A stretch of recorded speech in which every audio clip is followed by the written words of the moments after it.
Pix será candidato à presidência do Brasil. É a primeira vez que o antigo presidente brasileiro assumiu a sua candidatura. Foi numa conversa que com ele tive há pouco para a sua casa em São Paulo e na qual Lula da Silva começou por nem sequer querer admitir a possibilidade de se candidatar.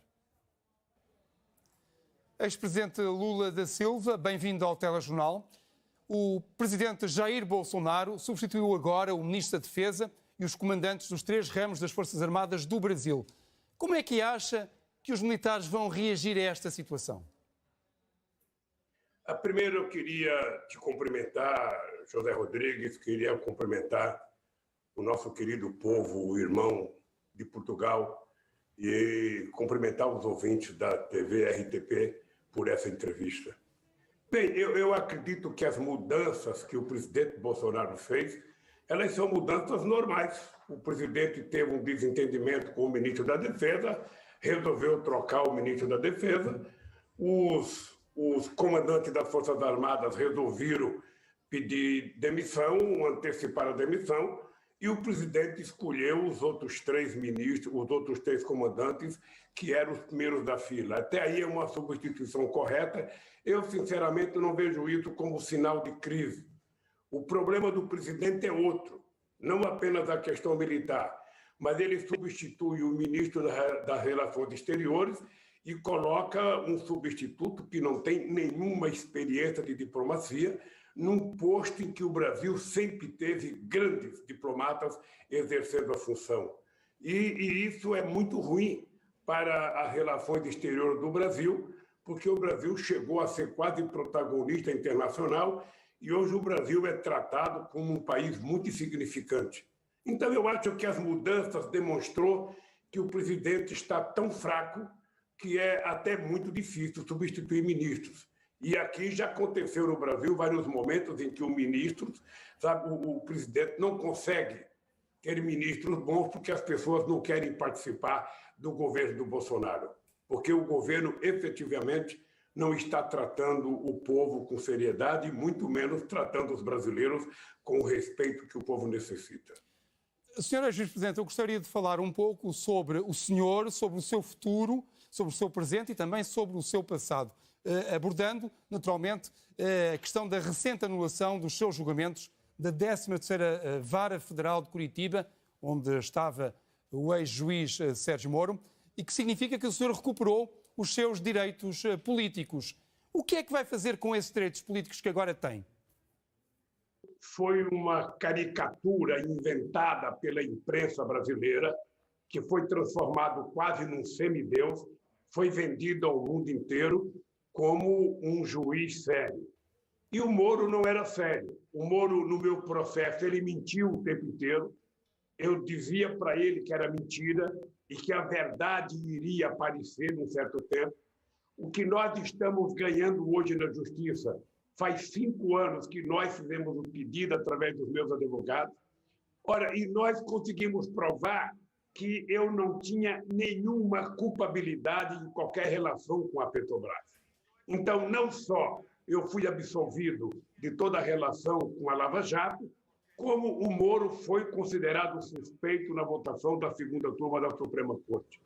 Eu disse a vida inteira, José Rodrigues, que eu ia brigar para provar que o Moro era culpado, que a Força Tarefa de Curitiba era uma quadrilha, porque desde o começo eu provei a minha inocência e eu consegui provar que a verdade ia vencer. E a verdade venceu. Quando você pergunta de futuro político, José Rodrigues, é difícil uma pessoa de 75 anos de idade ficar pensando muito no futuro político. Eu quero viver a cada dia e, nesse instante, a minha preocupação política é com 2021, porque nós precisamos, primeiro, vacinar todo o povo brasileiro. Nós temos um presidente que não cuidou da questão do Covid-19 com carinho, com respeito. O tempo inteiro ele receitou remédio, ele disse que era uma gripezinha, ele disse que não era para as pessoas evitarem aglomeração. Ou seja, o tempo inteiro ele respeitou a ciência e os médicos brasileiros. Bem, agora eu estou interessado em 2021 em garantir que todo brasileiro tome vacina. Eu estou interessado em brigar para que o povo brasileiro receba um salário emergencial de pelo menos R$ 600 para se manter. Eu estou disposto a brigar para que os pequenos e microempresários recebam também uma ajuda emergencial até terminar a Covid-19. E eu estou interessado em que o país tenha uma política de geração de empregos, porque nós tivemos um desemprego de 14,2% anunciado pelo Instituto de Pesquisa desse país, e é praticamente impossível você deixar de imaginar como é que está vivendo a sociedade brasileira, com desemprego, com a queda da massa salarial. E o que é mais importante, José Rodrigues, é que os efeitos da Lava Jato, que tinha sido criada, segundo eles, para combater a corrupção, causou um efeito nefasto na economia brasileira. O prejuízo na arrecadação, o prejuízo que o Brasil teve nos seus investimentos, chegou a 172 bilhões. Foram 4.400.000 pessoas desempregadas por conta de uma loucura, porque você poderia combater a corrupção, você poderia perder o empresário, mas você não precisaria quebrar a empresa. E aqui eles fizeram exatamente o contrário, prenderam as empresas e não tem empresário preso.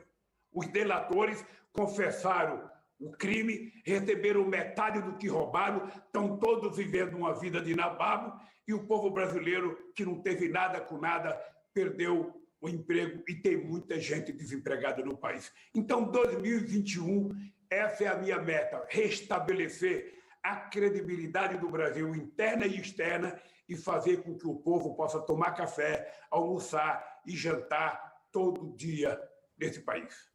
Senhor ex-presidente, não quer falar sobre se vai candidatar-se ou não, mas parece estar um pouco em campanha eleitoral. A minha pergunta é não é se vai candidatar, mas se admite essa possibilidade. Veja, se eu admitir, a manchete do jornal é o seguinte: Lula admite ser candidato a presidente da República. Deixa eu te dizer uma coisa que eu tenho dito no Brasil, José Rodrigues. Necessariamente eu não preciso ser candidato a presidente da República. Obviamente que eu não vou dizer que não sou e não vou dizer que sou. Nós vamos esperar chegar a 2022, nós vamos precisar saber como é que está o quadro político. A única verdade que eu sei é que o Bolsonaro não pode continuar governando o Brasil, porque o Brasil é um país generoso, o povo brasileiro é generoso. O Brasil não tem contencioso com nenhum país do mundo. E o Bolsonaro criou contencioso com todos os países, achando que o Trump iria lhe ajudar. Acontece que o Trump perdeu as eleições e acontece que o Bolsonaro agora ficou sem Trump e ficou sem credibilidade ao nível internacional. Então é o seguinte, eu primeiro quero trabalhar 2021. O Brasil precisa ser mais, importante do que qualquer candidatura. Quando a gente começar a resolver o problema do Covid-19, do emprego, do salário e da renda, aí vamos discutir 2022. Se for necessário, eu posso te dizer, que o Biden é mais velho do que eu. Ou seja, quando eu for candidato, eu vou ter um ano a menos do que ele. Portanto, se eu estiver com saúde e for necessário cumprir mais uma tarefa, pode ficar certo que eu estarei na briga. Mas não é a minha prioridade pessoal. Noto que afirmou quando eu for candidato. Há pouco disse que as decisões do Supremo Tribunal Federal o absolveram. Na verdade, eu estive a lê-las e essas decisões, nenhuma delas afirma que o senhor é inocente ou afirma que os crimes não ocorreram ou que as provas não existem ou que as provas são falsas. Havendo suspeitas de corrupção que impendem sobre si, bem ou mal, o senhor sente que tem condições políticas, não digo legais, porque essas têm-nas evidentemente, mas tem condições políticas para se candidatar? Olha, eu estou há 5 anos. Há 5 anos. Eu estou desafiando juiz, estou desafiando procuradores, delegados de polícia, empresários, amigos e inimigos, a mostrar uma única prova de delito meu na administração do Brasil. Eu já provei todas as coisas que fizeram contra mim, eu já provei a minha inocência. A decisão do ministro Fachin, que é o relator do processo da Lava Jato, foi de dizer que o Lula não tem nada a ver com a Lava Jato, o Lula não tem crime nenhum com a Petrobras, e ele mandou para que outros juízes se tenham outros crimes, que era o que nós reivindicávamos. O que nós estávamos reivindicando era que eu queria um julgamento justo, com um juiz sabe, totalmente imparcial, o que não era o Moro. Na verdade, a Lava Jato, uma parte dela, do Ministério Público, estava a serviço dos interesses das empresas americanas para tentar quebrar a Petrobras, para tentar destruir a lei que nós criamos para regular a Petrobras, dizendo que o petróleo era do povo brasileiro. Nós, que queríamos ser exportadores de derivados, passamos a ser exportador de óleo bruto e estão privatizando a Petrobras pedaço por pedaço. Eu acho um crime contra a soberania nacional e era preciso evitar que o Lula fosse candidato a presidente. Era preciso, porque o PT tinha ganho em 2002, 2006, 2010, 2014 e certamente todo mundo sabia que eu ganharia as eleições de 2018. Então era preciso evitar que o Lula fosse presidente. E evitaram. Agora, eles outra vez estão querendo evitar que eu seja candidato. Ou seja, pela decisão da Suprema Corte, tá? Pela decisão da Suprema Corte, eu estou livre e eu posso ser candidato e ainda estou na disputa para provar, desafiando quem quer provar alguma culpa minha, porque a minha inocência já está provada. Eu conquistei o direito de andar de cabeça erguida nesse país, um direito que eu conquistei, sabe, com a sabedoria de uma mulher analfabeta, que era minha mãe. E, portanto, eu estou andando de cabeça erguida mais do que o Moro. Eu tenho certeza que o Moro não dorme com o sono tranquilo que eu durmo. Eu tenho certeza que os procuradores que me acusaram não dormem com a cabeça tranquila como eu durmo. Então, José Rodrigues, eu só estou esperando poder voltar a Portugal para dar um abraço no meu amigo Antônio Costa, para dar um abraço no presidente Marcelo Rebelo, para dar um abraço nos meus velhos amigos aí, desde o Gutierrez, que é o secretário-geral da ONU, ao Durão Barroso, ao Sócrates, ao Jorge Sampaio, sabe? Há muita gente que eu conheci e todas as vezes que eu fui a Portugal, eu fui muito bem tratado por todos os ministros, por todos os presidentes, do Cavaco Silva, do Pedro Passos. Então, eu tenho imensa saudade de ir a Portugal e poder dar um abraço em todos os companheiros que eu tenho em Portugal. O senhor ex-presidente faz muitas críticas ao ex-juiz Sérgio Moro. Acontece que não só Sérgio Moro não foi o único juiz a condená-lo em primeira instância, como outros 19 juízes das duas instâncias o condenaram ou confirmaram condenações contra si, nomeadamente os juízes do Supremo Tribunal de Justiça, do Supremo Tribunal Federal, do TRF4, o Tribunal Regional Federal da 4ª Região, e, em alguns casos, agravaram até as sentenças, isto é, acharam que Sérgio Moro foi leniente em relação a si. Acha mesmo que estes 20 juízes estavam em conluio? Primeiro que não tem, eu não sei, Pedro, de onde você tirou 20 juízes. Eu fui julgado, todos os meus processos fora de Curitiba, eu fui absolvido. O processo criado pelos procuradores, dizendo que tinha uma quadrilha e que eu era o chefe da quadrilha, esse processo foi anulado em Brasília. Esse processo não existe mais, eu ganhei o processo.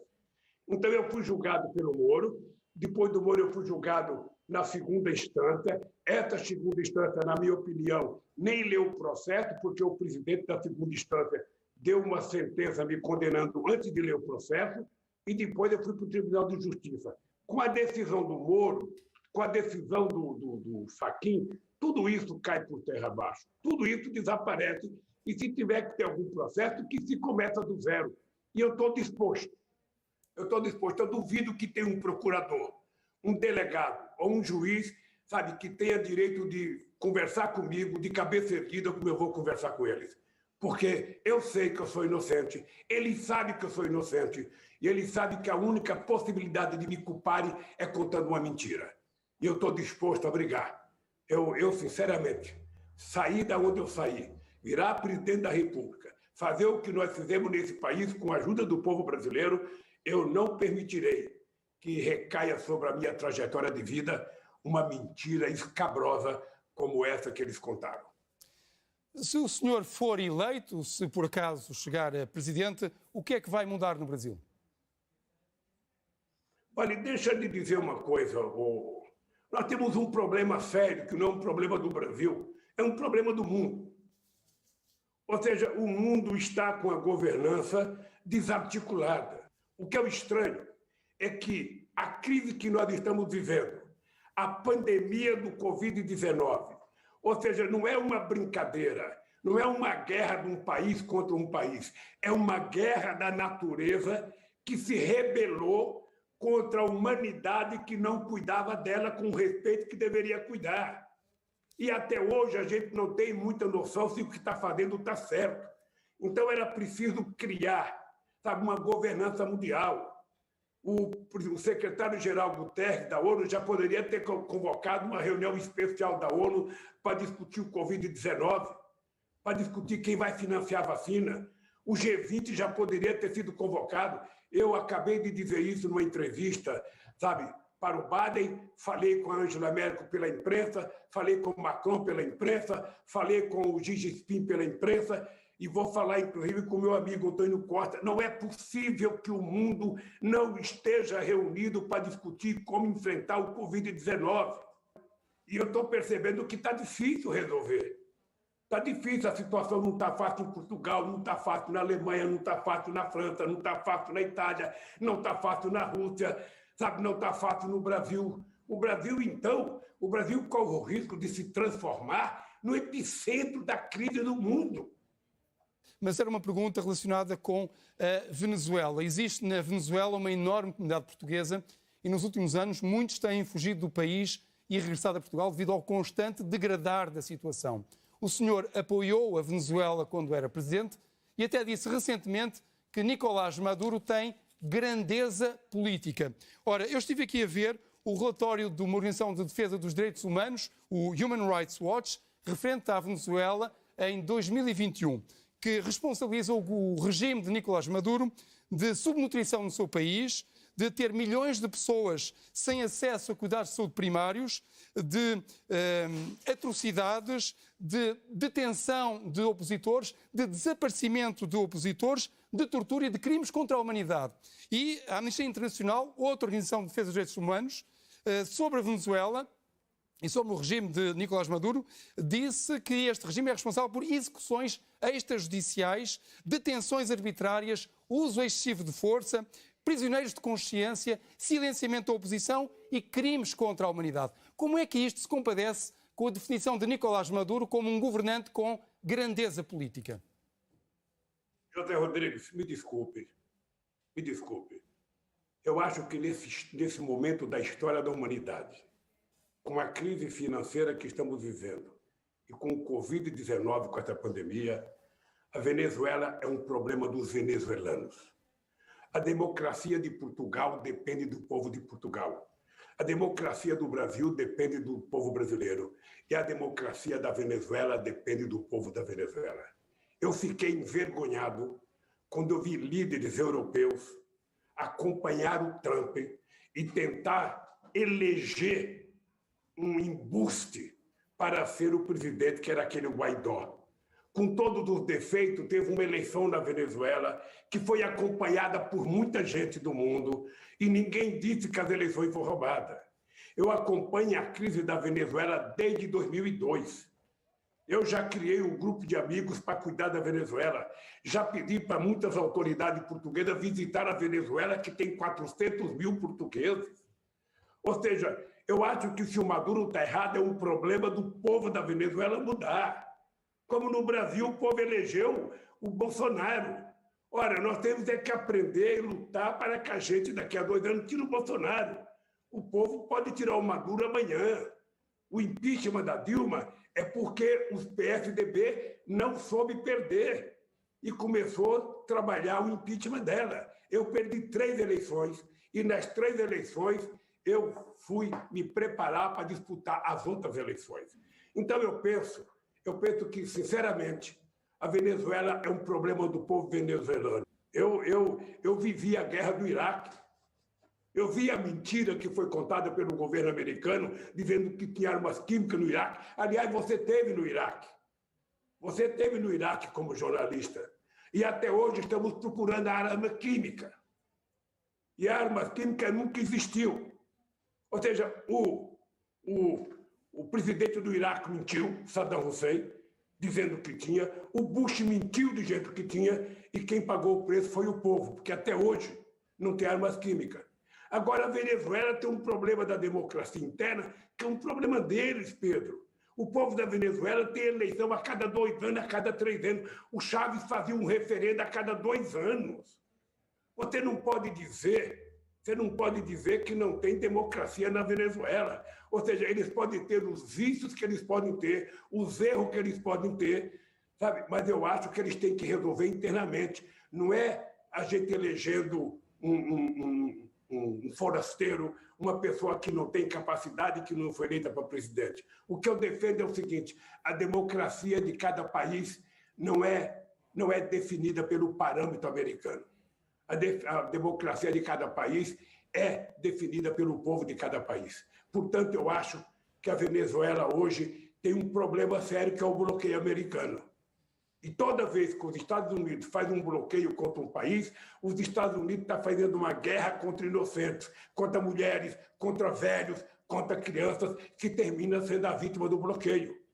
Eu até gostaria que, quem sabe, os deputados portugueses que foram solidários a mim, eu acho que a companheira Pilar del Rio, mulher do Saramago, o Sócrates e tanta gente que foi solidária a mim em Portugal, fizesse uma comissão e fosse na Venezuela para ver com os olhos o que acontece na Venezuela e não a ficar assistindo pelo que conta determinados setores da imprensa americana. Sr. Ex-Presidente Lula Silva, muito obrigado por ter estado no Telejornal.